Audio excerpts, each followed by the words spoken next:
आज के टॉपिक में हम डिस्कस करेंगे input by using scanner classes.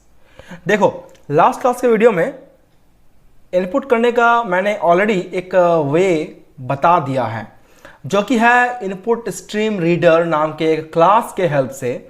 और बेसिकली वो क्लास क्या है या वो किस पैकेज को बिलोंग करता है, उसका पूरा हिस्ट्री क्या है, इसके बारे में ऑलरेडी वीडियो बन चुका है।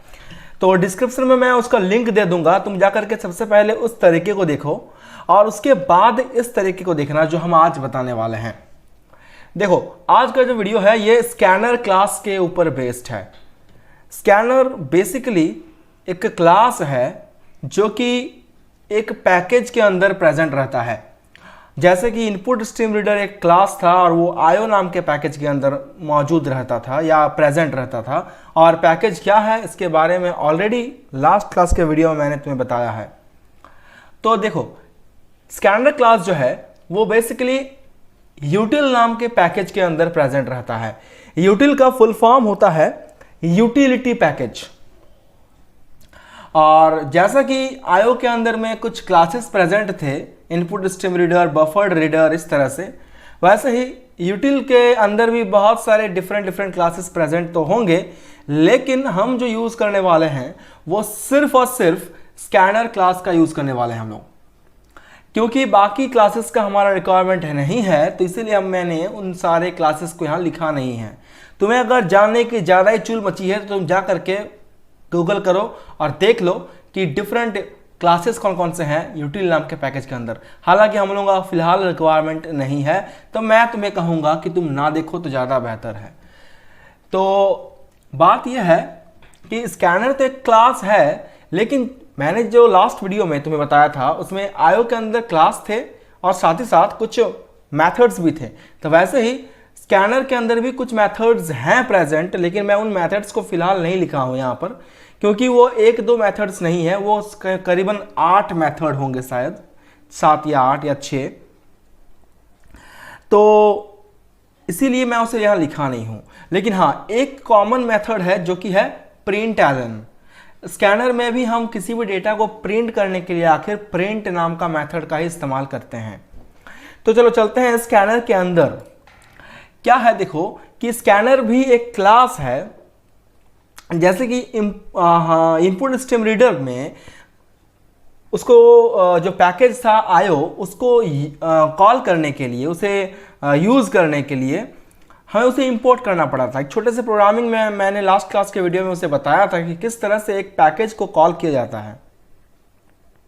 तो देखो, यहाँ पर भी जो इंपोर्ट नाम का कीवर्ड है यहाँ पर भी यूज़ हो रहा है, और हमारा जो तरीका है लगभग क्या पूरा ही वैसा है कि इंपोर्ट जावा डॉट, उसमें आयो था यूटिल के जगह पर और इसमें मैंने यूटिल लिखा है, और डॉट के बाद उसमें एस्ट्रिक मार्क था, यानी कि स्टार का साइन था, क्योंकि हम उस आयो नाम के पैकेज के 2 क्लासेस को यूज़ कर रहे हैं। दोनों क्लास को लिखना मुश्किल था, इसीलिए मैंने आयो के बाद स्टार लिखा था। लेकिन स्टार का मतलब होता है कि किसी पैकेज के अंदर जितने भी क्लास हैं वो सारे क्लास को तुम यूज़ कर सकते हो। स्टार लिखने का ये मतलब होता है। लेकिन हम अगर यहाँ पर देख रहे हैं कि import java dot यूटिल dot star के जगह पर हम लिख दिए स्कैनर, तो इसका क्या मतलब बनता है? इसका मतलब ये बनता है कि तुम इस यूटिल नाम के पैकेज के अंदर जो क्लास स्कैनर है बस तुम उसी को इस्तेमाल करने वाले हो अपने पूरे प्रोग्रामिंग में। ठीक है, यूटिल के अंदर बाकी जो क्लासेस हैं उनको तुम यूज़ नहीं कर पाओगे। इसका मतलब सिंपल यही होता है। तो देखो, सबसे पहला जो हमारा टॉपिक है इंपोर्ट यूटिल पैकेज, यानी कि किसी भी पैकेज को यूज़ करने के लिए अपने प्रोग्रामिंग में उसे पहले इंपोर्ट करना पड़ता है, कॉल करना पड़ता है। और ये फंक्शन को करने के लिए हमारे पास इंपोर्ट नाम का एक कीवर्ड प्रेजेंट है, और इस इंपोर्ट के बाद लिखना पड़ता है जावा डॉट, देना पड़ता है डॉट इज ऑपरेटर, फिर उस पैकेज का नाम जिसे तुम यूज़ करने वाले हो या फिर जिसे तुम कॉल करने वाले हो, फिर डॉट देंगे, फिर उस क्लास का नाम। अगर तुम्हारे पास कोई पर्टिकुलर क्लास है जैसे कि स्कैनर, तो तुम उस क्लास का नाम यानी कि स्कैनर लिख दो यहाँ। अगर तुम्हारे पास कोई पर्टिकुलर क्लास का नाम नहीं है या फिर तुम्हारे पास मोर देन 1 क्लासेस यूज़ करने हैं अपने प्रोग्रामिंग में, तो तुम इस क्लास के नाम के जगह पर सिंपली तुम उसके स्टार को यहाँ पर लिख सकते हो। सिंपली स्टार लिख दोगे तो तुम्हारा काम बन जाएगा। तो ये तो हो गया हमारा इंपोर्ट यानी कि कॉल करना, किसी भी मेथड को किसी भी पैकेज को कॉल करना, उसके लिए मुझे ये स्टेटमेंट को यूज़ करना पड़ेगा। अगर मैं एक बात तुम्हें बताऊं कि स्कैनर क्या है, स्कैनर एक क्लास है। मैं तुम्हें पहले बता देना चाहूँ कि स्कैनर खुद एक क्लास है, और तुम्हें मैं बता देना चाहूँ एक बात कि क्लास का कोई भी क्लास रहे उसका ऑब्जेक्ट होना क्या है, नेसेसरी है, जरूरी है। यहाँ पर स्कैनर एक हालांकि क्लास है, तो इस क्लास का क्या बनना चाहिए, इस क्लास का एक ऑब्जेक्ट बनना ही चाहिए, क्योंकि बिना ऑब्जेक्ट का तुम किसी भी चीज को, किसी भी एलिमेंट को किसी भी क्लास के यूज नहीं कर सकते। तो अगला जो मेरा पॉइंट है वो किसी क्लास के किसी क्लास के ऑब्जेक्ट को कैसे क्रिएट करते हैं उसके बारे में डिस्कशन है। तो देखो, उसके लिए सबसे पहले लिखना पड़ता है क्लास का नाम। जैसे कि यहाँ पर क्लास का नाम स्कैनर है, तो मैंने स्कैनर लिखा है। स्पेस देने के बाद ऑब्जेक्ट का नाम, जैसे कि इनपुट स्ट्रीम रीडर में मैंने किया था, इनपुट स्ट्रीम रीडर, फिर स्पेस दे करके ISR लिखा था उसमें। वैसे ही इसमें स्कैनर क्लास का नाम स्पेस दे करके SC लिख रहा हूँ, क्योंकि स्टार्टिंग का 2 लेटर SC, उससे मैं ऑब्जेक्ट का वेरिएबल क्रिएट कर रहा हूँ। जरूरी ये नहीं है कि तुम यहाँ SC ही लिखो, तुम यहाँ पर कुछ और भी लिख सकते हो एज अ वेरिएबल नेम। और इसके बाद इक्वल ऑपरेटर, फिर न्यू, फिर अगेन क्लास का नाम, फिर से system.in, जैसा कि इनपुट स्ट्रीम रीडर में मैंने लिखा था। लेकिन उसमें एक और क्लास था बफर्ड रीडर, लेकिन यहाँ तुम्हारे स्कैनर नाम के जो क्लास है इसमें सिर्फ एक ही क्लास का इस्तेमाल करना है, इसमें तुम्हारे पास दूसरा कोई पेयर प्रेजेंट नहीं है। तो देखा जाए तो थोड़ा सा आसान भी है तुम्हारे लिए, नंबर ऑफ कोडिंग्स इसमें कम है। खैर, तुम्हारे पास दोनों तरीके हैं किसी भी डेटा को इनपुट करने के लिए वेरिएबल के अंदर में। तुमको जो प्रोसेस सही लगे, जो प्रोसेस आसान लगे, तुम उसी प्रोसेस को इस्तेमाल कर सकते हो। You are free to use any kind of way, any kind of process for inputting the data in a variable. Alright, so हमारे पास ये दोनों टॉपिक्स हो सकता है कि तुम्हें क्लियर हो जाए, और हम अब बढ़ते हैं अपने अगले टॉपिक की ओर। देखो, अगर हम बात करते हैं कि किस तरह से हम अलग अलग वेरिएबल्स में डेटा को स्टोर करना चाहेंगे स्कैनर क्लास के मदद से, तो देखो यहाँ पर बारी बारी से मैं तुम्हें उन सारे मेथड्स से इंट्रोड्यूस करवाऊंगा जिसके बारे में मैंने इस वीडियो के स्टार्टिंग में कहा था। तो देखो, सबसे पहले हम लोग यूज़ कर रहे हैं न्यूमेरिक डेटा वैल्यू, यानी कि हम एक ऐसा सिंटैक्स लिखने जा रहे हैं जिसमें तुम किसी भी वेरिएबल के अंदर में अगर न्यूमेरिक डेटा स्टोर करना चाहो तो इस सिंटैक्स को यूज़ करोगे। तो देखो, न्यूमेरिक में भी सबसे पहला जो हमारा टाइप होता है वो है इंटीजर नंबर्स, यानी कि न्यूमेरिक बहुत तरह के होते हैं। एक होते हैं बिना पॉइंट वाले, जिसे इंटीजर कहते हैं। एक होते हैं पॉइंट वाले, जिसे फ्लोट कहते हैं। बिना पॉइंट वाले लंबे वैल्यू को लॉन्ग कहते हैं, और पॉइंट वाले, डेसिमल पॉइंट वाले लंबे वैल्यू को डबल कहते हैं। इसके बारे में तुम्हें एक बेसिक आइडिया है, क्योंकि तुम्हें हो सकता है इसके पिछले के डेटा टाइप वाले वीडियोस को देखे होगे। अगर नहीं देखे हो तो प्लेलिस्ट में ऑलरेडी उस वीडियोस को दिया हुआ है, तुम जाकर के अपने डेटा टाइप को क्लियर कर लो कि डेटा टाइप होता क्या है। उसके बाद चीज़ों को समझ में ज़्यादा अच्छे से आएगा तुमको। तो देखो, इंटीजर टाइप के वैल्यू को स्टोर करने के लिए हमारे पास सिंटैक्स है, और वो सिंटैक्स कुछ ऐसा है, देखो कि सबसे पहले तुम्हें उस क्लास का ऑब्जेक्ट क्रिएट कर लेना है, जैसा कि इनपुट स्ट्रीम रीडर में मैंने किया था। वैसा ही सेम एक लाइन का कोड तुम्हें हर एक प्रोग्रामिंग में सबसे स्टार्टिंग में लिखना होगा। और ये कहाँ पर लिखा जाता है, इसके लिए मैं एक अगले वीडियो में इनपुट स्ट्रीम रीडर से भी एक प्रोग्रामिंग बना कर दिखाऊंगा, और स्कैनर जो कि तुम अभी पढ़ रहे हो इससे भी एक प्रोग्रामिंग मैं बना करके अगले क्लास के वीडियो में अपलोड करूँगा। तो तब तक के लिए वेट करो और इन थ्योरीज को समझो। अगर तुम्हें कंफ्यूजन है कि scanner SC equal to new scanner system.in कहाँ लिखा जाता है, तो उसके लिए आने वाले वीडियो का वेट करो। तो इतना लिखने के बाद तुम्हें करना क्या पड़ेगा, उस वेरिएबल को डिक्लेयर जिसे तुम यूज़ करने वाले हो अपने प्रोग्रामिंग में, और जिसका टाइप क्या है, इसका टाइप है INT, यानी कि इंटीजर। वेरिएबल को डिक्लेयर करने के बाद का टॉपिक क्या होता है तुम्हें बहुत अच्छे से मालूम है। बिल्कुल, अगर तुम सोच रहे हो कि इसके बाद एक मैसेज प्रिंट करना पड़ता है जिसमें लिखा जाता है कि enter the value of a number, या enter the number, enter a number, जो भी मैसेज तुम लिखना चाहो, तो ये बिल्कुल सही सोच रहे हो। तुम्हें एक मैसेज प्रिंट करना पड़ेगा जिसमें system.out.println लिखा रहेगा, और उसमें लिखना होगा तुमको इंटर ए नंबर, क्योंकि तुम एन नाम का वेरिएबल लिया हो, इसके अंदर में तुम नंबर इंटर करना चाहते हो। जैसे तुम इसको लिख लोगे वैसे उसके बाद तुम करना क्या पड़ेगा, देखो उसके बाद तुम्हें ये स्टेटमेंट लिखना पड़ेगा। देखो, उसमें हमने लिखा था लास्ट क्लास के वीडियो में, मैंने तुम्हें दिखाया था, उसमें मैंने क्या लिखा था, थोड़ा सा रिकॉल कर लो।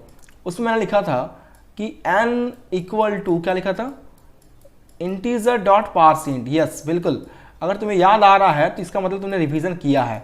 अब मैं तुम्हें एक बच्चों बात बताना चाहता हूँ कि इसको बिना रिवीजन के तुम करोगे ना तैयारी, तो मैं कह देता हूँ कि तुम्हें बिल्कुल ये समझ में नहीं आएगी अगले टॉपिक्स को, क्योंकि ये बहुत कॉम्प्लिकेटेड चीज़ है, तुम्हें इसको रिवीजन कंटिन्यूस बहुत ज़रूरी है।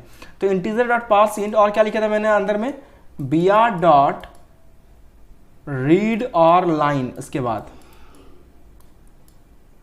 तो ये शायद तुम्हें याद होगा, ऐसा कुछ मैंने इनपुट स्ट्रीम रीडर के मदद से जब लास्ट क्लास के वीडियो में मैंने दिखाया है कि इस तरह से एक कोड लिखना पड़ता है जिसके थ्रू कोई भी इंटीजर नंबर एंटर हो जाता है किसी वेरिएबल के अंदर में।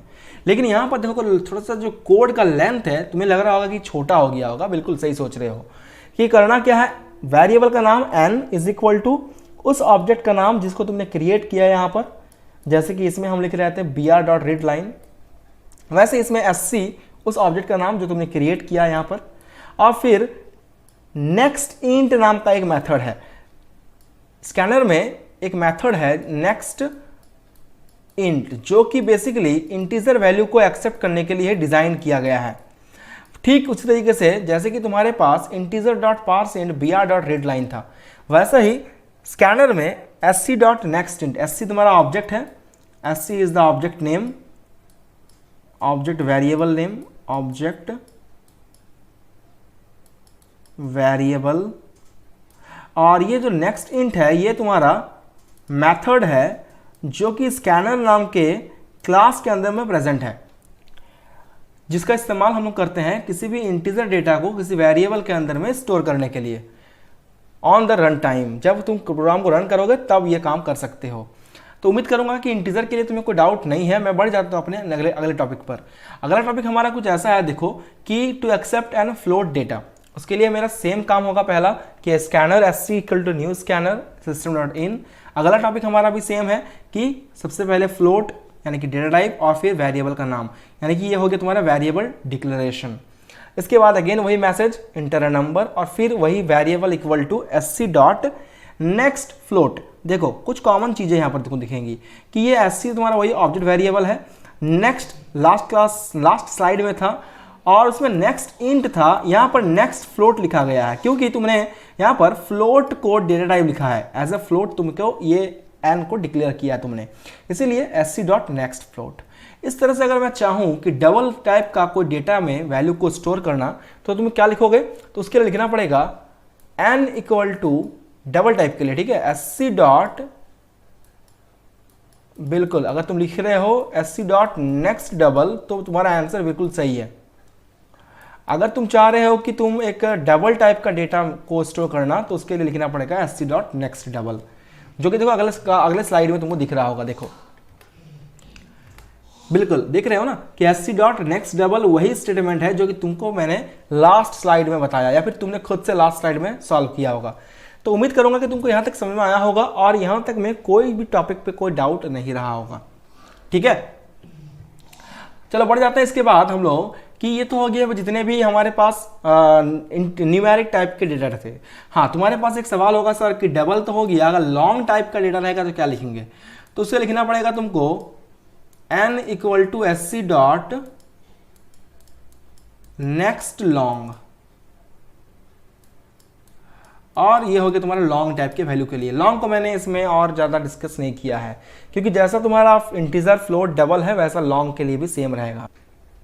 लेकिन जब बात करते हैं इसके बाद का जो सबसे इंपॉर्टेंट चेंज देखने के लिए मिलेगा वो है कैरेक्टर के लिए। देखो हम अब बात कर रहे हैं कि to accept character data value by scanner class. उसके लिए पहला काम तो तुम्हारा देखो सेम ही रहेगा कि तुम्हें पहले क्लास का ऑब्जेक्ट क्रिएट करना पड़ेगा, ठीक है। इतना करने के बाद तुम्हें एक वेरिएबल ले लेना है कैरेक्टर टाइप का, उसके लिए कैर ch, वही पुराना मेथड जो हम लोग लास्ट क्लास के वीडियो में देखे थे, कैर टाइप के वेरिएबल को डिक्लेयर करने के लिए। उसके बाद अगेन वही मैसेज इंटर अ कैरेक्टर और फिर हमारा वो कोड जिसके थ्रू कैरेक्टर को हम किसी वेरिएबल के अंदर में स्कैनर क्लास के मेथड के हेल्प से हम लोग इंटर करेंगे। तो उसके लिए देखो हमारा काम वही है कि वेरिएबल नेम पहले लिखे हैं, फिर ये मेरा ऑब्जेक्ट हो गया, ये वाला ऑब्जेक्ट, फिर नेक्स्ट वही नेक्स्ट जो लास्ट स्लाइड में मैंने तुम्हें दिखाया। फिर देखो यहाँ पर एक बहुत इंपॉर्टेंट चेंज देखने को मिला है कि उन सब में हम लिखते थे नेक्स्ट के बाद सीधा लिख देते थे इंट, नेक्स्ट के बाद ना कोई स्पेस होता था और ना ही नेक्स्ट के बाद कोई डॉट है। देखो, लेकिन कैरेक्टर के फील्ड में क्या होगा, देखो यहाँ पर तुम्हें एक डॉट दिख रहा होगा, इस जगह पर बीच में एक डॉट है, यानी कि SC डॉट नेक्स्ट डॉट, फिर लिखा हुआ है कैरेट, फिर ब्रैकेट के अंदर में 0, और ये तुम्हारा कंप्लीट स्टेटमेंट है कैरेक्टर वैल्यू को किसी भी वेरिएबल के अंदर में, किसी कैरेक्टर वेरिएबल के अंदर में स्टोर करने का तरीका। यानी कि तुम कैरेक्टर का जो तुम्हारा नाम है, उस वेरिएबल का जो तुम्हारा नाम है उसको पहले लिख लो। सपोज वो वेरिएबल का नाम है ch इक्वल टू हो जाएगा SC dot next dot char at और ब्रैकेट में 0, और ये जो C है ये C स्मॉल होगा और ये जो A है ये कैपिटल होगा। ठीक है, तो इतना तो तुमको समझ में आ गया होगा कि कैरेक्टर टाइप के वैल्यू को किसी कैरेक्टर वेरिएबल में किस तरह से स्टोर करते हैं। चलो आज के वीडियो का सबसे आखिरी पॉइंट जो कि है स्ट्रिंग वैल्यू को स्टोर करने का तरीका। तो स्ट्रिंग वैल्यू को स्टोर करने के लिए हमारा पहला काम वही रहेगा कि सबसे पहले तुम्हें स्ट्रिंग स्कैनर क्लास का ऑब्जेक्ट क्रिएट कर लेना है। उसके बाद उस वेरिएबल को डिक्लेयर कर दो जिसका टाइप है स्ट्रिंग, और फिर एक मैसेज प्रिंट कर दो कि इंटर अ स्ट्रिंग। इतना करने के बाद तुम्हारा वेरिएबल का नाम equal to SC dot next line, ये कंप्लीट है, बीच में कोई डॉट नहीं है, बीच में कोई स्पेस नहीं है। नेक्स्ट लाइन वो मेथड है जिसकी मदद से किसी भी स्ट्रिंग वैल्यू को तुम किसी वेरिएबल के अंदर में स्टोर कर सकते हो। ठीक है, तो आई होप ये वीडियो तुम्हारे लिए हेल्पफुल रहा होगा और तुम्हें इस वीडियो से काफ़ी ज़्यादा सीखने के लिए मिला होगा। अगर तुम्हारे कुछ पुराने कन्फ्यूजन्स थे, आई होप वो दूर हो गया होगा। तो अगर तुम ऑलरेडी हमारे चैनल में सब्सक्राइब कर लिए हो तो अगले वीडियो में तुम्हारे साथ एक नए टॉपिक के साथ जरूर मुलाकात होगी। तब तक के लिए take care and good bye.